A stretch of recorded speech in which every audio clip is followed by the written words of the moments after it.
Hey there everyone.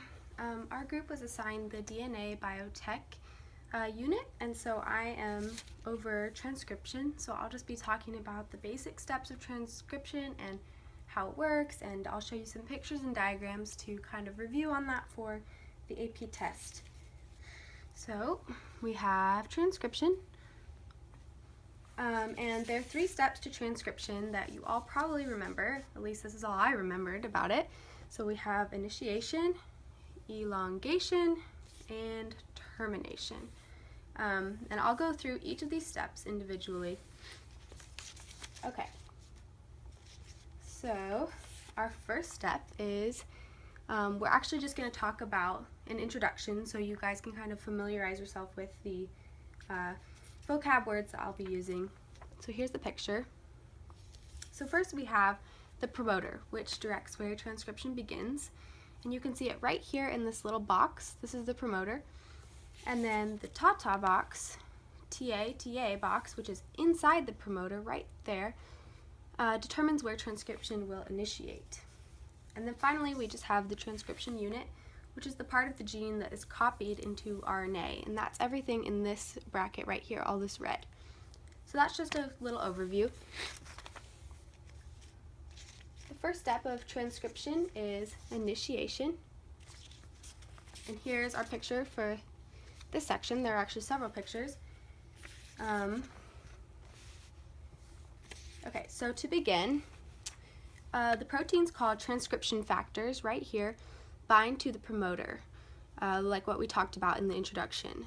And an RNA polymerase, this big yellow blob, it joins the transcription factors to make up the transcription initiation complex. And this is what's going to actually start the transcription itself. So then we have this picture.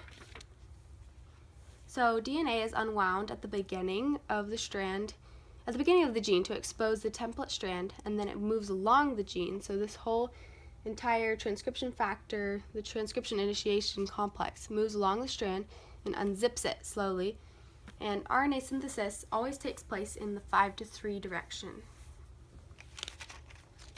So that covers initiation. And then step 2 is elongation.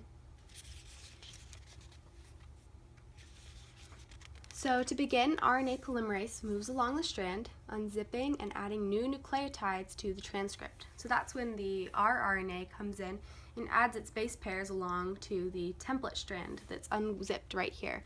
And you can see that this green one is the growing RNA transcript. And then behind the enzyme, the DNA strand reforms its double helix. So after it's unzipped, it just keeps reforming and it goes back to its original DNA self. The new RNA base pairs will match the non-template strand of DNA with uracil instead of thymine. So this new green strand right here, it will actually match the non-template strand, which is the top strand, except it'll have the U's instead of the T's. But other than that, it'll be the same as the non-template strand. And finally, we have termination, which is basically just where the RNA is completed and it leaves. So the new RNA molecule is released from the DNA and RNA polymerase leaves the DNA. So the RNA polymerase leaves, the RNA strand leaves. And then the double helix is reformed completely behind it and you are done. So that completes transcription. I hope you all learned something. Thank you.